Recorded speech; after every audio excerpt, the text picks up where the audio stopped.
Hello and welcome to another great edition of Beyond the Hype. And I know every episode I tell you it's going to be great, but that's because every episode I deliver. And today is not going to be an exception to that rule. I'm Alfred Edwards Jr., Senior VP and Executive Editor at Black Enterprise. And today we're talking about one of my favorite topics, not just for this show, but it's primarily why I've been so happy at Black Enterprise for so long, is I am a geek for entrepreneurship. And in my role as a lifelong passionate mentor to many entrepreneurs, I am fascinated by Gen Z entrepreneurship because I think they're doing things, breaking barriers, thinking in ways, breaking things and fixing things in ways that earlier generations would say, you're just supposed to do it that way. And one of the great things about it is that while previous generations, particularly Gen X and my generation, baby boomers, our mindset was get a good job, work, have a good career, and maybe your second chapter, you start entrepreneurship. But when you look at millennials and younger, yeah, that's an okay path. But many of them are like, no, this entrepreneurial journey, I'm going to start now, even if I mix it in with some career stuff along the way. And my guest today is a great example because her business idea she had as an undergrad, she's like, I don't know how I'm going to pull this off, but I know it's needed. Please welcome to the show the founder and CEO of Vaila Shoes, Ms. Ahriana Edwards. Ahriana, I'm so happy to have you for our conversation today. Thank you so much, Alfred. As fashionistas and Mr. Fashionistas ourselves, we know how good it is to talk about fashion right now. But I'm super excited and grateful to be here. Let's kick it off. Well, let me let my bias out right up front. My audience knows, you're one of my passion points because I am a person that cares about fashion and style. I'm a man of style. My first stylist was my mama. I'm very much known for wearing bow ties because my mama put a bow tie on me when I was like 3, and I just loved them ever since. But I just love style and fashion in general. I think I told you before we came on air that my original career goal was to end up at GQ or Esquire as a media person. And so I love this topic and I love this business. I love this industry, and the business of fashion is fascinating to me. One of the things that's been important to me, particularly over the last 20 to 25 years, is understanding this idea that was once considered kind of the side dish of the marketplace, which was now we call size inclusive. And I'm like, most women are, that's the mainstream. Most women aren't size 0, most women are what you're calling a side dish, the plus size, all the different names that they've had for over the years, is the mainstream. And now I think we're just starting, or at least the industry is just starting to really understand that, though there's still a lot of resistance to that.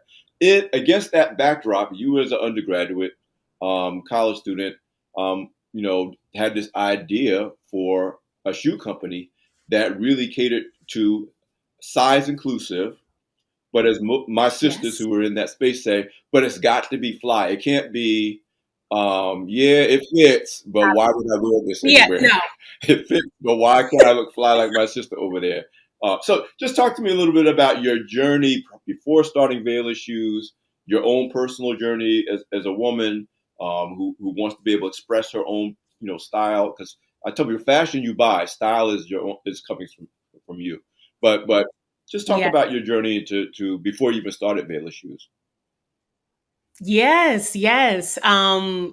Definitely birth Vaila out, within the pandemic, 2020, like a lot of companies. But I truly, even though I would say that I didn't professionally enter into the fashion industry, like traditionally, I had little bits and pieces and spark moments of fashion growing up.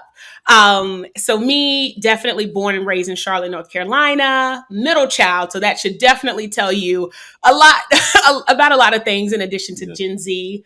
But truly growing up and being super curious and being in middle class, and you're saying, oh my gosh, well, if my parents can't afford this, I have to figure out a way to make this happen. And so for me, definitely I grew up as the tall, chunky, awkward girl, right? And, middle school is rough. And you really start to get a reality check of who you are. And so in the beginning, I was like, you know what? Well, I want to immerse myself into athleticism, right? I want to do sports. Like, I want to know what it is. Who is Ahriana? I already knew that I had a creative upbringing. I love DIY projects. I love art. I love theater. I love fashion, all of those things. But I didn't know what this Ahriana could be. And so I found myself kind of being in teens and growing up through middle school, transitioning. And one of those transitions was, okay, well, I need to sew my jeans skinny, right? I can't afford any more jeans. I just did sports. I lost this weight. I'm feeling me. And so nobody taught me how to sew. I just went to Walmart. I got a sewing machine and I taught myself, right? So that was a spark moment. Even, kind of growing up through high school, right? Falling in love with the idea of thrifting, of putting things together that you can find, making things that are available for you, make your outfit. And like you said, Alfred, make your style. So I fell in love with those instances of me being able to make change within fashion or turn a situation that wasn't accessible for me before into something great. And so it wasn't until college sped forward into 2020 where I was transitioning again, right, from athleticism to the workforce, right, for what I thought the world was going to be open for. Right. And so I'm preparing myself. I'm preparing myself for, my wardrobe and transitioning that. And I could find the two-piece dress suits. I can find everything, but I could not find the shoes. And so that Ahriana in me said, this is another elevation. I have to do something, not just for me. And I said in the beginning too, if this all fails, at least I know how to find me some shoes. That was the goal walking in. And so that's what really kind of led me to this world of footwear and entrepreneurship, as you see in What Vaila. fascinates me about my whole career as a media person and a journalist that captured me when I was called to the profession when I was an undergrad, not a journalism major and not even knowing that's where I was going to end up doing. My degrees in art. I took fashion design courses in college just because I was so passionate about it. I wanted to learn how clothes were made, and I had my own sewing machine. And I'm from the kind of a background as a baby boomer from a working poor household in a working class community. When you're a black male and you come home from college, you announce to your family that you want a sewing machine. You don't necessarily get the looks that like, they teach you up there in that college, boy. Right. But I'm fascinated by how the fact we're two different genders, two different generations, how much our fashion and style journeys have in common. I didn't come from the background who knew anything about the fashion industry, even though I did come from a family and men in particular who was like, no, style is a part. And a lot of black people and black men, it's just, you don't just step out looking any your way. But like I said, it was like, it wasn't like I was on this path into loving fashion other than I love style. And I wanted to know, and the thing that really triggered it, and what you said, is this thing about when I discovered thrift stores, man. My gosh. And then my generation, when you moved, I moved to New York right after college. And so I came to New York in the late 80s, early 90s.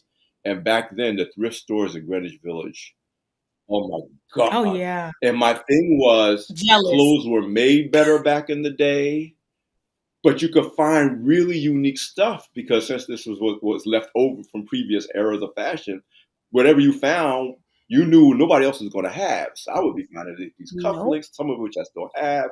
I'm big into accessories. And I'm like, no, if I rock this. And that was important because since I did come from, again, a working poor, I was raised by a divorced single mother, 3 younger siblings. I'm the oldest, I'm not a middle, but I get what you're talking about.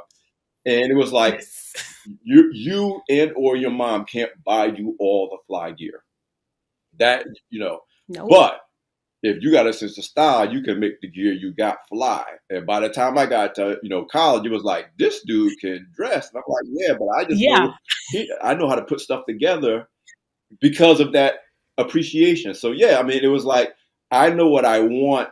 I don't know. I'm not a fashion person. I wasn't reading GQ growing up. But again, I tell people, having an inner sense of style is important, no matter how you decide you want to dress, or you're at the mercies of the marketplace. And as a woman who's not, again, a size 2, like the fashion industry ain't paying you no mind. Forget about being a woman of color. If you don't Mm-hmm. do what you did, which is decide, no, I got to seek this out for myself. I got to proactively create this because the market is not checking for me. And now we see some of the best fashion stories and innovators are coming from Black and brown people in general, and women like you who are like, y'all not going to pay attention to me. Y'all not going to give me a seat at the table. Guess what? I don't need your table. I'm good. Yep. You're going to come to me for the table I build. So as you can tell, I'm just crazy about Yes. what you're doing. So I need to No, calm yes, I down. love it. Like, I I love it. geek out over Yes. entrepreneurs. I got to Preach. say that I'm like a fanboy for entrepreneurs. So, but now you're talk about the journey, the transition from undergraduate and college, and just what you shared so far. How did you end up ultimately launching Vaila Shoes? Yeah, yeah. So, as you can imagine, not coming from an industry, it's definitely like another undergraduate degree. Because my entire time, I'm a Fayetteville State grad. Um, Fayetteville, North Carolina, for those who don't know. I always tell people it's where J. Cole is from, for relevance. But for me, undergrad, I pretty much, my thing was marketing, sales and marketing, honestly. Like, that is what I loved. I loved wondering how people think, how to build these campaigns, how to just influence things, right? Still on that aspect of art. And during college as well, I immersed myself in theater, right? And so I find myself kind of putting on this character on stage, developing what it takes to embrace whoever that was, and took that and transitioned that to pitching. And that's how that transitioned to my love for marketing and sales. But I still did have that undergrad degree in entrepreneurship. So here I am in college. Don't know what I want to do. This world is in a frenzy. All I know is that I wanted to make myself feel comfortable by oh, you can put that down. I wanted to make myself comfortable by just having the fashion like that. That's what was comfort for me at this time. So when I transitioned to Vaila Shoes and this idea that the world is about to come back open and I need to find a head to toe outfit and the shoes weren't there, I pretty much went to the drawing board, right? I leveraged the fact that, okay, I'm at home, I'm behind a computer, but I have so much time to do research. I have so much time to reach out to professors and advisors. And during that time, virtual pitch competitions were all game. And so I found myself saying, okay, turning this marketing and sales. I don't know everything about Vaila Shoes, right? When I pitched my company first, in fact, I know we talked about it, like Black Ambition was my first huge grant for the company. When I was pitching my company, I didn't have a product present. I didn't have a shoe made. I just went out there and I said, here's what I'm going through. I know I'm not the only one going through this. I'm going to take my background in entrepreneurship and business, build the foundation piece, and find the fashion later, find the fashion as I'm pitching myself.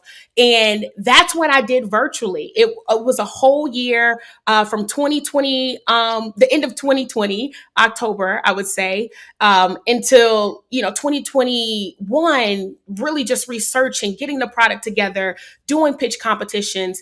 Hey, if you don't know anybody in fashion, do you know somebody in CPG? Do you know somebody in adjacent industries? And figuring it out and whatever it took. And I found that to be super beneficial to transition from undergrad and using my skills and strengths to ultimately move in a direction, even though I didn't know everything that I needed to know. But you knew what you So, need to know. And here's again, as someone who mentors, been mentoring entrepreneurship for now 30 something years, who's been judging pitch competitions for that time too. yeah. And I was fascinated during like you said, the virtual pitch, and then me judging people in their pitches while I'm sitting in my dining room at the time.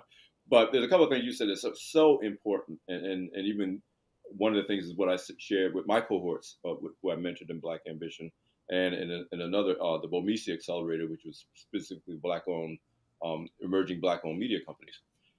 I tell them content is a cost center, not a revenue center. Like for you, content is the making of the shoes. It's the shoe, but it costs money to make the shoes. And I said too often, especially in the media business, in the traditional, media business like mine, we think the most successful people are the people who make the best content. And then I tell them, but if you Mm. look at, the founder of Black Enterprise, our late founder Earl Graves, you look at the late John H. Johnson from Ebony, I said these were marketing and salespeople. They figured out the business and revenue model because they're like, I can hire the content people. I know what I need to know what audience I'm selling to, and I need to understand what they're looking for, and then I need to match that with who, what the backers, advertisers, etc., wants to monetize that audience. Then I can Yes. get a great editor or a great shoe designer, and so people Into are the fold. surprised often when I say the most successful people in fashion aren't always the ones that are flyest and been making clothes since they were 4 years old. There are people who understand the Yes. business of fashion. They understand the fashion consumer. They understand the mindset because fashion is a mindset. Fashion is mental health. I mean, I'm like, there's a reason why I got to Yes. be wearing what I need to wear before I step out the door. I'm not going to feel Yes. right the whole day. I want to tell you the times I've turned around and get back to the house. I'm like, I knew this wasn't the right belt. I got to go get it. No. No. And Yes. so the one point I want to make is this idea that you didn't mean it. It wasn't like you planned it this way, but you came into it from the right way. What's the revenue model for this idea? Then, yeah, we can make the shoes. But if I make the shoes and I don't know Right. how to Right. market it, I don't know who's really supposed to buy it, I don't know who to sell it. I have these fly shoes, I don't even know what to do with it. And I've seen that so often with entrepreneurs. I can't understand why I can't sell this great Absolutely. product. I was like, you never put any thought into selling it. You put it all in the content, and it costs money to create content. It Yes. costs money to make shoes. It costs It money to make does. media, and so you're focused on the cost part, but you didn't focus on the revenue part. But the other thing that rings a bell for me is how many entrepreneurs I've mentored who, like you said, did not have a product yet, a physical product. And Yep. one of my favorites, Wow. good buddy, I said buddy because the name of this company is the Cut Buddy. The founder of the Cut Buddy, his name is Joshua Esnard. He's now all over the place. He got an investment from Damon John on Shark Tank. He's distributed in Walmart and whatever. But I met him at a pitch Awesome. competition that he did not win. I thought he should win, but my fellow judges didn't. But all he had was a cardboard prototype. Like, he didn't even have a prototype. He had a cardboard cutout, and his original product was simple. It was just a guide for shaping your beard and your lineup. If you either couldn't Yep. afford to go to the barbershop or you, and of course during the pandemic, it was like, oh, this product was like huge demand because guys were like, I Mm-hmm. look a mess and I can't go to the barbershop. But my point is, he started out with nothing but a cardboard prototype of what he meant, and as a result, he didn't win that pitch competition. But I was like, I'm gonna still mention you anyway because I think That's it. you got the clearest idea that any consumer can understand. So I just think you make a great point. Yes, it's good if you have a physical product. It's not a bad thing if you have that developed out, but it's not quite as important as I know who I'm selling to. I know who needs this. I know how to market to them. And like you said, you did well in pitch competitions. You didn't come out and say, "You see this fly ass shoe?" Right. No. Because they would And have been no. like, I saw 100 other fly ash shoes in the store yesterday. Why? You know. Right. So I just think Right. important lessons of your journey as you successfully pitched your business. And I know Black Ambition because we've Mhm. both been involved in the program. If they selected you, it's because it wasn't about what kind of shoe you had. It was about this idea and whether it Right. was really investable. And I spent a lot of time talking to entrepreneurs Yes. about you want an investable business idea, not just a fly product or a fly service. A product is not a business. Absolutely. It's not. It is not. And I know to that point too, I'm so glad. Of course, it's great to have a finished product, but I'm so glad I didn't have the finished product because sometimes we have an idea of building something, and the customer base that we're really and truly serving has another idea. So that during that year, it was, yeah, I'm pitching for money, but I'm learning. I'm going to, pop-up shops. I'm doing pitches. I'm wondering how people are responding to what I'm saying. Are judges even, picking up what I'm putting down, right? I'm a woman's shoe company, right? I'm talking to men. How can I get to them and help them understand the problem that we are going through? And even the first line of collection, right? Like, my customers, turns out they like lower heels, but they said they wanted heels. Why didn't I clarify that piece? So I think it's just like you said, successful entrepreneurs, they truly, truly take that time to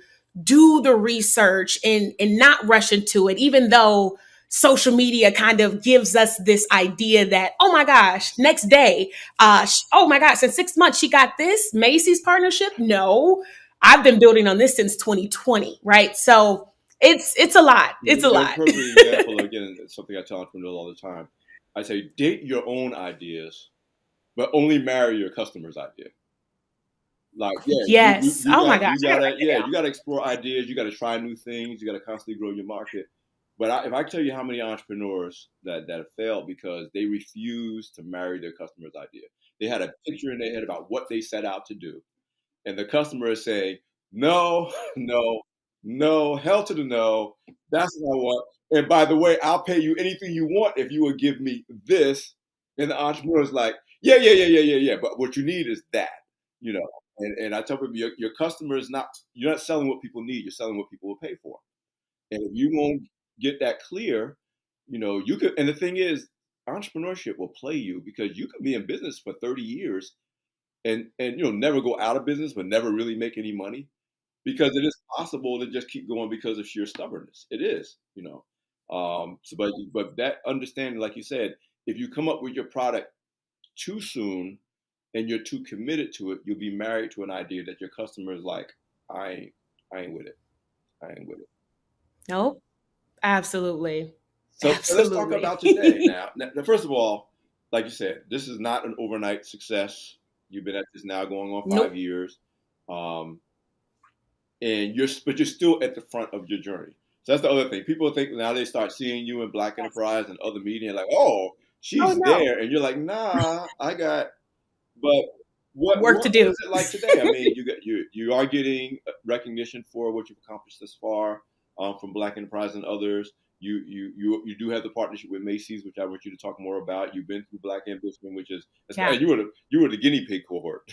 You definitely the guinea Trust me, pig. I understand.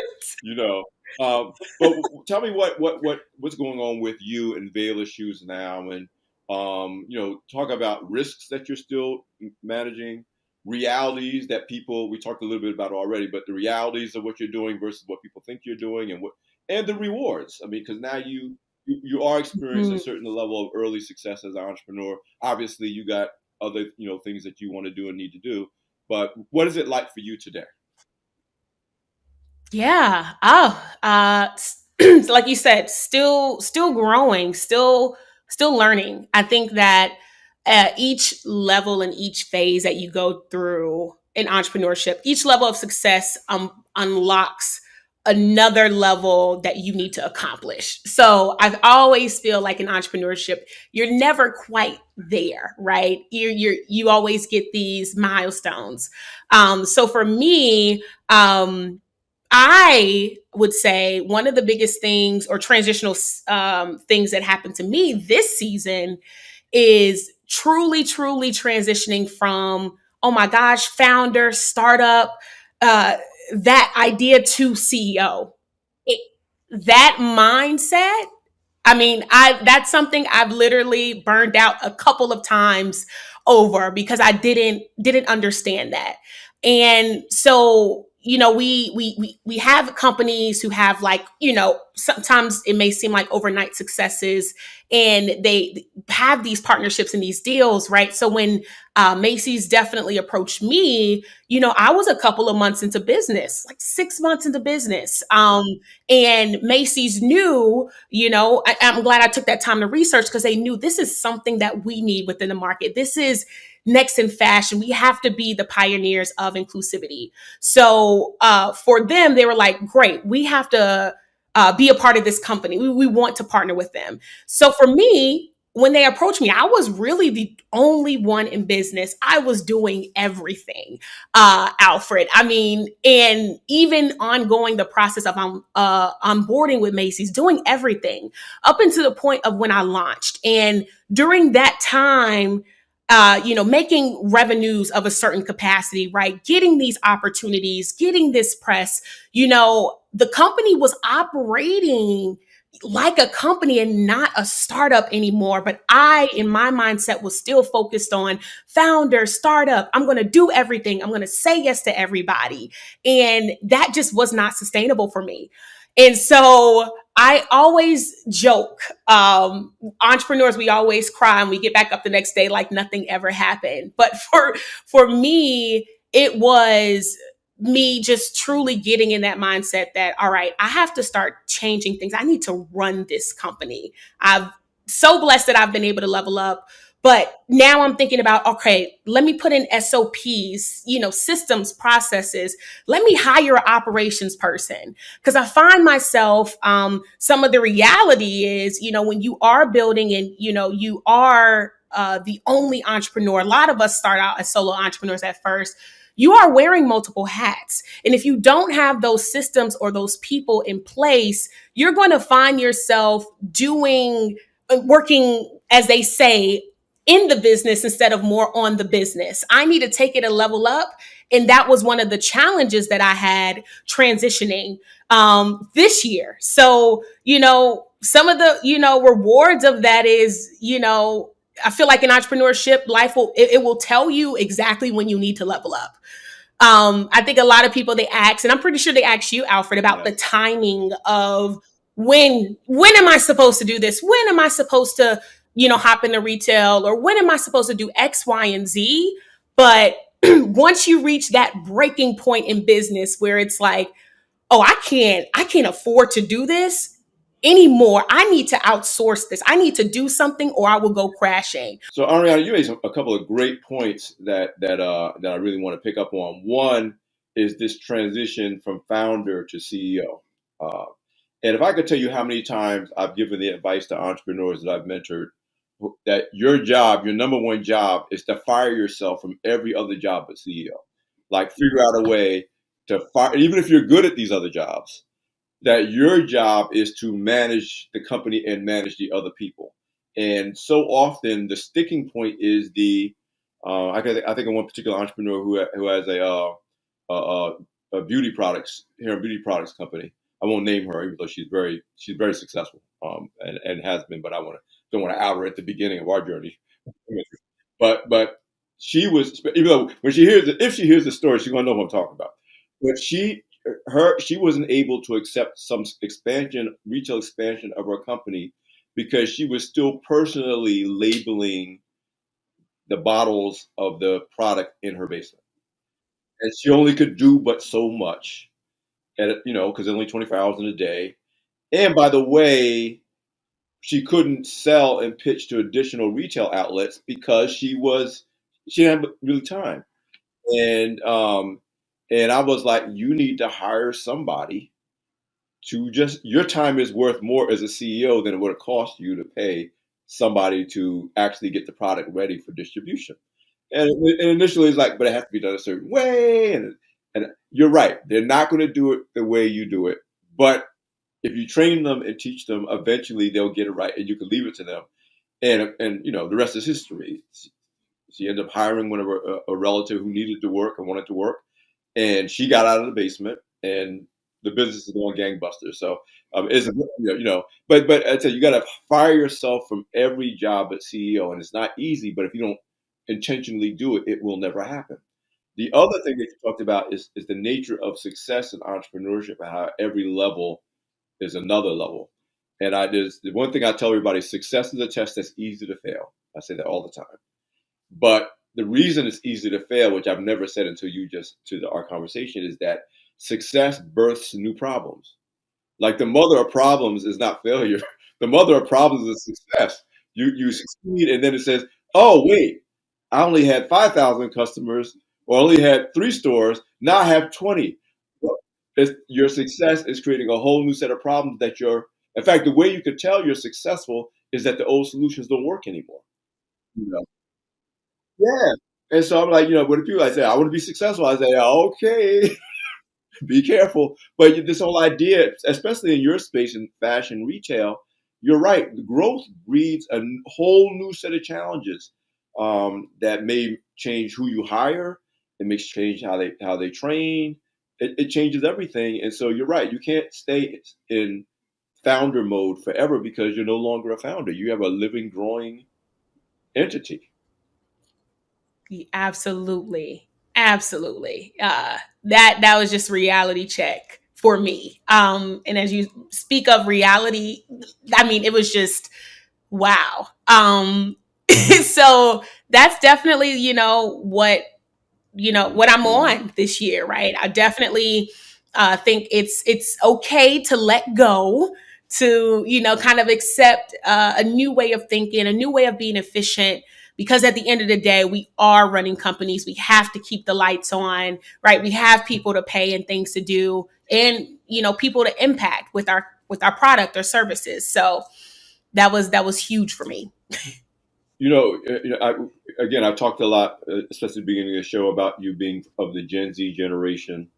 You made it clear that's a factor of your journey, but being a middle child is part of your journey. Being a Black woman is part of your journey, and I often think, and I'm speaking as a baby boomer, that while generational differences is important in our marketplace, we now have companies, Black Enterprise, like other companies, has 5 different generations of people working together. That's never happened in American history. You usually have 1 or Wow. 2, Yes. because now boomers like me won't leave, and your generation is jumping into the starting gates earlier than maybe previous 20-something-year-olds, and so now you have this mix of people with different values and different mindsets and different experiences, but all still have to work as a team to accomplish a goal. In the case of your goal, running a successful company, growing a successful company. So against that backdrop, I wonder how it feels to you. See, the thing is, you are who you are. You're not like waking up every day comparing yourself to everybody else. Right. You're being Ahriana. But one of the things that I think your generation has as an advantage is that you do see entrepreneurship as a plan A option, not a someday option Yes. or a plan B option. And again, Gen X and later, and I would say Gen Y and Gen Z, to me are the first generations, and my kids are especially my younger kids in that generation, who weren't taught like me that no, you get a good job and you can hold on to it till you retire, you're good, or and then maybe someday. But I'm from the generation where you said I'm quitting the job to start a business. People are like, What? what's that? Yes. Did you get fired? Are you crazy? What's going on? But I think we're seeing a sea change in the growth, diversity, and development of Black-owned businesses in particular, because we're not waiting just to be waiting. There's nothing wrong with having a career. I tell you, everybody ain't cut out for this entrepreneurial life. Nope. And you should do it until you're ready to do it. But I do think that we're seeing people like you who are surprising people about how successful you can be if you don't think of it as either a plan someday or plan B. When you were coming out of the pandemic, coming out of college, was there any sense from people that slow your roll?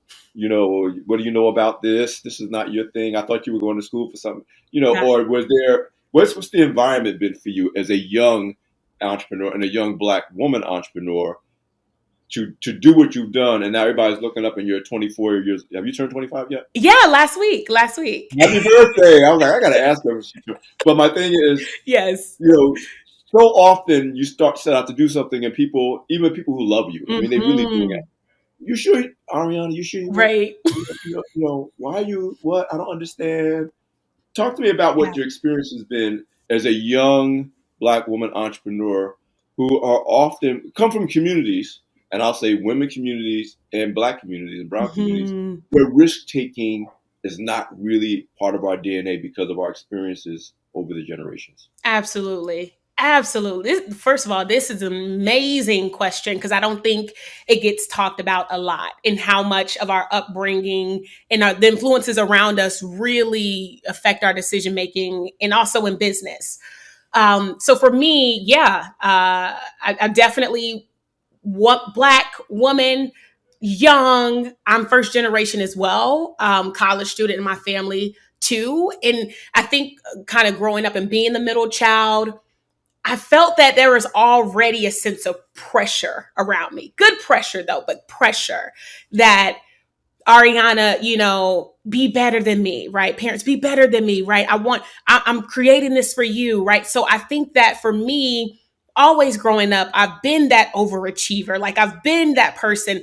I got to make it out here for my family because, like you said, Alfred, I mean, who else is doing it, right? Oh my gosh, like, are we not tired of the same things happening, the same, weeks looking the same? And I'm seeing people in my family getting older, almost on their deathbed, still trying to make it to work 9 to 5. I think for me it was seeing that and seeing that I needed to do something about this. I don't know if it was inside me, but my parents and the older influence in my family, they saw that growing up.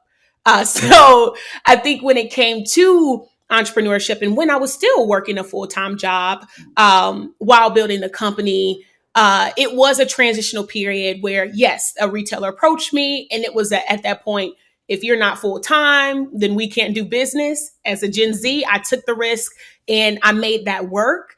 But during that time of, oh my gosh, quitting the job and, is this the right thing to do? I mean, it's a pandemic, right? I'm living in Florida at the time, and, it's a hurricane about to come. It was a lot of stuff, right? And I already knew that day was going to come. I saved the 10K, but I didn't know when, because the outside forces, they're telling you, I mean, do this. You've already won, Ahriana. Like, you've already made it to the next level. You don't have to. So I talked to my parents, and that's what they were giving me. But they already knew their child.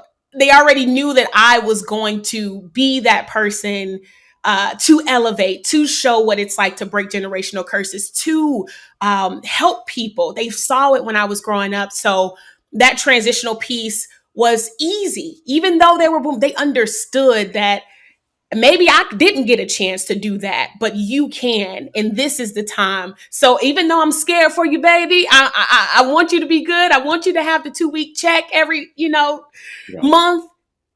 I know this is what's needed, not only for you, not only for me and the family, but everybody around. So that was the mindset of influences that I had as I was making these difficult transitions in entrepreneurship. I tell you, it was very unique to the Black experience is that every generation of Black parent, is preparing or trying to prepare the next generation for a world they don't understand, Yes. and a world they may never see for themselves. And we're going back to, pre-America, obviously slavery America. It was like, the world that I'm trying to get you ready for, I may never enter, and I don't really understand. I mean, my mother, who eventually got some college credits, but she was orphaned. She wasn't orphaned, but when your mother dies, back in the day, that was being orphaned. She was on her father's still alive. But she was like a young girl from rural Virginia that ended up being sent to live with relatives in New Jersey, and she raised us, 4 of us. I was also the one that was like, that's that dude, that I've been called professor or doctor since I was 8 years old. I mean, look at that. Yeah. I already know. So, it was like, he's going to do good. We don't know what he's going to do, but he's going to do good. But I remember when I became a journalist and then got to Black Enterprise, which, of course, if you're Black and you make it to Black Enterprise, you done made it. Yeah. But when I got promoted into management, I was no longer being paid primarily to write stories. And my mother wasn't seeing my byline in the magazine. She literally thought I got fired. Wow. She was like, and then when I was trying to explain to her what I do for a living, the whole managing and running and recruiting, and that's a world that is foreign to her perception, not because of lack of intellect, but because of the experience of her and the generation before her. Like I said, we're still doing the Black first. And it's 2024. And so I talk about that in the context of entrepreneurship, and not just entrepreneurship, but leadership in almost every area. We are being trained and sent into territory that's foreign territory for the generation before us. And like you said, we want you to do well, but then we're scared. Yes. Like, the scary part, because I don't understand because we don't come. And so that's why I just think it's very interesting But I do think Gen Z, maybe every generation, is going to be a little bit closer from the previous generation of being like, I'm ready for this, and I'm going to go for this, and I'm not going to wait. I'm not going to be afraid, which bodes well for going forward. Absolutely. Listen, I don't want to run out of time before I do two different things. Yes. One, people need to know where they can get Vaila Shoes. So, whether it's online, retail, Yes. where can they learn more about the shoes? Who's it for? And where can they find it? Absolutely. So Vaila Shoes is a modern dress shoe brand for women with extended shoe sizes, also known as big steppers. So if you do, Oh, I love it. Say that yes, again. that is our community. So if you wear a size 9 and up, we primarily go to size 14. You can find us on vailashoes.com.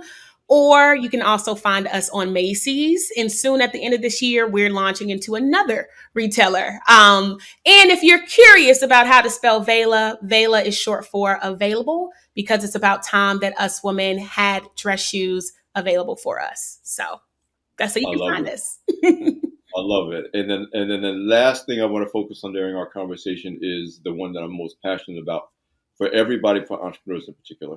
I'm very serious about health and longevity as a function of wealth creation for Black people. Um, I'm very serious. And when I say health, I don't mean just the physical and the exercise. I mean mental health, cognitive health, Yes. emotional health. Typically, it matters what I wear when I go out the door. It's not just Yeah. it's my armor. It's the way I roll. It's the way I feel. And that matters. So I always spend a lot of time, even with entrepreneurs I mentor. Like my specialty is not really any particular area of business. I'm a generalist because as a Yes. journalist, I've learned a lot about all aspects of business and all different types of businesses. My specialty is the health and functionality and maximization and optimization of the Mhm. most important asset of a business, and that is the entrepreneur. Yes. And I tell entrepreneurs all the time, if you break down, it all breaks down. How much sleep are you getting? Well, why is that dude still sleeping on your couch? Yeah. I be having some No, hardcore conversations with some of my mentees. They're like, you really went there, let's right? get I was into like, it. I'm just wondering that, are you maybe drinking a little too much? Are you Right. exercising enough? Are you really comfortable with you having to juggle? Maybe you need to hire a nanny. You need to get past your guilt issues and Yes. hire a nanny to help you so you can focus on your business without you getting the angst and the guilt and the anxiety of either Yes. neglecting one or the other. And so I'm really big on my big thing, even with the Black Ambition stuff. It's like, yeah, I'm going to help you talk to you about your distribution issues. And yeah, let's talk about marketing. And yeah, let's talk about hiring. But my main thing is, are you maximizing your health, your growth, your capacity? Mhm. Because if you break down, it all breaks down. And I've seen it. I mean, I've been a Black enterprise in my 37th year. If I could tell you how many business have failed, not because the business failed, but the entrepreneur died prematurely, or the entrepreneur got Yes. sick, couldn't do it, or any number of things that had nothing to do with the functional, financial, operational capacity of the business, and had everything to do with the leader, the visionary, thinking I'm gonna pour it all into the business and not pour anything into me. I'm gonna pour it all into Right. everybody else. So again, that's my soapbox. I'm gonna get off of it. No, no, But no. I want to know, what does Ahriana do? And I know you're young and you're healthy and you're fly, and you're not that's the other thing. Young entrepreneurs think, I got it like that. Team no sleep. I'm like, No, it's you don't catching want up. trust me, you do not want But talk about your own regimen for making sure the most important asset of Vaila Mhm. Shoes is functioning as best it can to do what you need to do so you can have a high performance as the CEO. I love this question. I did. First of all, I think this question is divine, because earlier in the interview, I was mentioning I burnt out a couple of times. It's a couple of times where I was just like, this company is going to go down if I don't get it together. And I think you alluded to it a little bit in your question statement. I think we need to give ourselves grace. That is the number one thing that I am working through, is giving myself grace and not feeling guilty. Right. So I think that for me, to your point, health and wellness of the founder is super important, but it's all up mental. If the mental is not together, then you shut down, because you're always thinking about, oh my gosh, what can I do? What can I not do? Did this fail? Oh my gosh. And we're thinking about the company so much that we do forget about ourselves and our capacity and what our body is telling us. So it was for me, getting up in the morning, saying those mantras like this is me for today, right? This is me. I am that person. I need to forgive myself for not checking off all the 5 things on my to-do, right? I think there's that piece of Black entrepreneurs, or just, Black individuals in general, that of course we have to work 10 times harder. We have to do this. We have to show up. For you, yes, Black woman that takes on the burden, that's told that not only you're supposed to take on the burdens of everyone around you. That's okay. And again, I'm glad that you're coming to a certain conclusion. I will tell you, 20 years before, I was in my mid-40s before I started thinking, I need to throw off the shackles of guilt. Yeah. Throw off the shackles of, that doesn't mean you're going to be irresponsible. It doesn't mean you're not going to hold yourself accountable. It doesn't mean you don't want to achieve. But I remember I swore off. I said, no longer do I accept punishment from myself and others. I accept consequences, but not punishment. And how I explained that to people, I said, let's say I'm walking down the street and I step off a curb and I badly twist my ankle. A consequence of that is pain. A consequence is having to work on crutches. A consequence is going to have to go to see the doctor and put it in and get. I said, those are consequences. I said, punishment is calling myself a clumsy slob, who, you idiot, you don't know how to walk.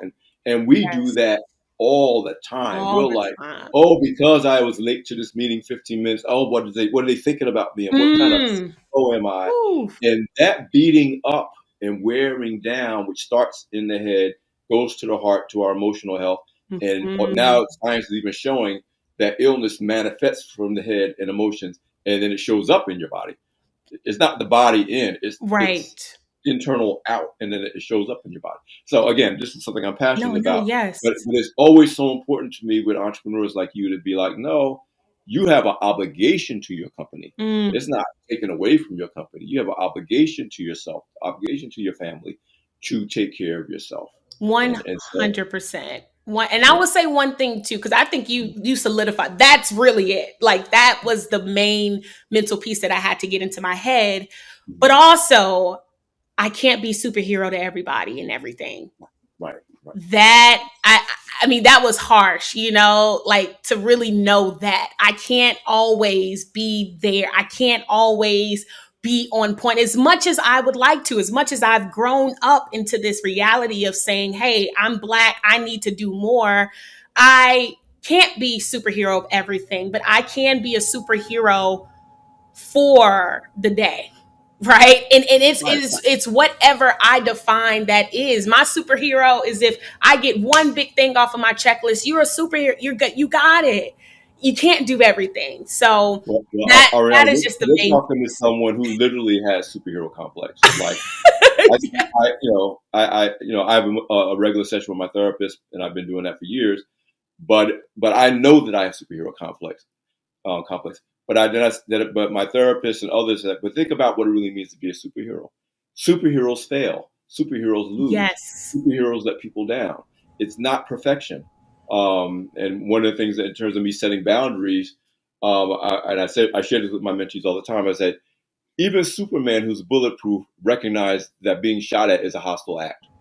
Right. Maybe he understands, I can take the bullets, but that doesn't mean I'm going to let you do it. Okay. And you recognize that when you, and this is especially relevant for entrepreneurs, even if you personally can take the bullet, there are people around you, your employees, your clients, who can't and shouldn't take the bullets. So, people are, I can take it, and there's a lot of ego in how much punishment you can take. And, and it's like, no, you really shouldn't. And so, but I'm not telling you you're not a superhero. If you want to be a superhero, go ahead and do that. But be realistic about what that means. Because superheroes, lose. I'm big into comic books. I'm big into that, so we're gonna get me started. But my point is, superhero complex. Black people have had to be superheroic to get this far from generation to generation with everything. So we come by it honestly, But every generation has to be able to take some of that burden off their back so we can be healthy over the long haul. So 100%.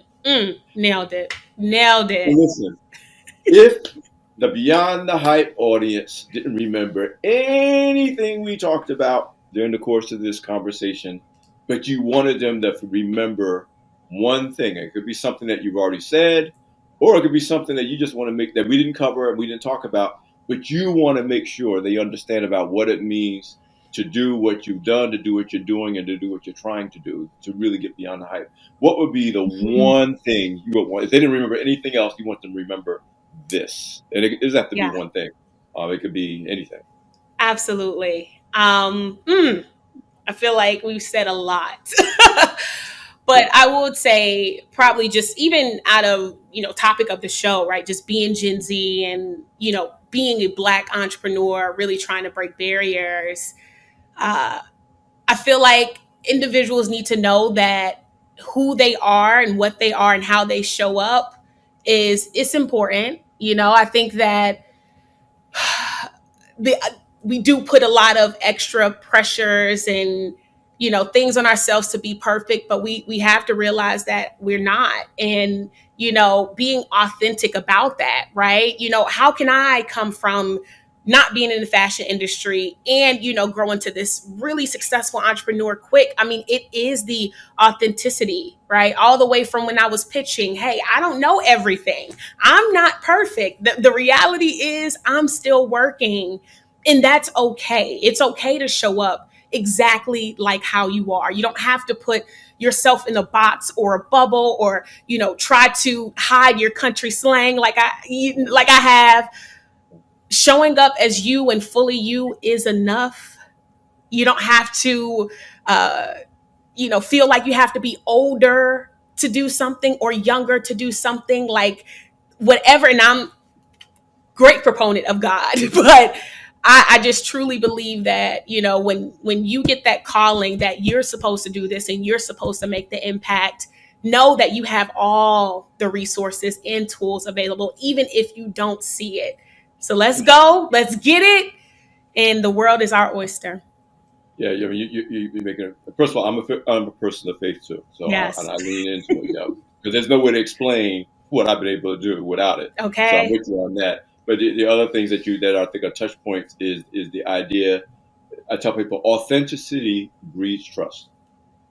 Like, I can't trust you if I'm not sure you're being who you really are. Yes. Or a way that's done it in the faith thing. Bishop T.D. Jakes said, God can't bless who you're pretending to be. Woo! He won't bless who you're pretending to be. No. Your blessings are for you. It's not for who you're pretending to be. But the other thing is this idea of, I know what I know, I believe what I believe, but I don't know it all. And I tell entrepreneurs, especially who are at the pitch stage, you chase away capital when you make it like you know it all. Because what that communicates to investors and others is that you're not teachable and you're not coachable. If you already made up your mind that this is what it is, what do you need me for? And what do you need my money for? Because you're basically saying, give me your money, but don't tell me I'm not really interested. And they feel that. They feel that energy. Yeah, you got to be teachable and coachable if you want people, not just money, but people to invest in you, whether it's a key employee you want to bring on, a key customer you want to bring on, that you're authentic, but you're open, you're teachable, you're coachable. You know what you know, but you also know that you don't know everything. And those two elements are, to me, two of the most valuable characteristics of successful entrepreneurs, because they know what they know, but they're teachable and they're authentic. It's like, whether you like me or not, I'm not. Okay. Like, this is me. I tell you, I'd rather have a real enemy than a fake friend. Okay. Yes. I know what to expect from the real enemy. Fake friends, you don't know what's coming up. No. So, and that's very, very key when you're trying to get people ultimately to follow you and to invest money, time, attention, resources. Another thing that we didn't talk about, but that is the most important thing about pitch competitions. It ain't really about the money. It is about the money. Yeah, you want the money, but it's getting in the room in relationships and networks with people that can actually help you in ways beyond just, I wrote you a $20,000 check. Absolutely. Those people know other people who know other people. You talked about having to learn the fashion industry and who do you know and who do you know in retail. And so, I tell people that if you pitch 10 times, you don't get a penny, but you take advantage of the people you meet in that room, often who will. And More I mean, valuable. I see so many times where entrepreneurs get invested in by somebody who was in the room who wasn't even part of the, Yes. they're like, they didn't like that idea. Come over here. I like that idea. And so Plenty. getting out there and being part of that ecosystem is one of the most important parts of pitching. As you could tell, I like talking to you. As you could tell, we're having too good a time. And as you could tell, I hope this is a real interview. This is a my real producers interview. will be like, when are y'all going to stop talking? So I know. Listen, Ahriana, thank you so much for being our guest on Beyond the Hype. It's such a pleasure talking to you. Thank you so much, Alfred. I appreciate you. Y'all go out and get Vaila Shoes, and I'm talking to your brothers too. You may not wear them, but somebody could. So check it out. Check it out. This has been another great edition. I've delivered as promised of Beyond the Hype. I'm Alfred Edwards Jr., Senior VP, Executive Editor. Thank you for joining us. Take care of yourself, and we'll see you next time.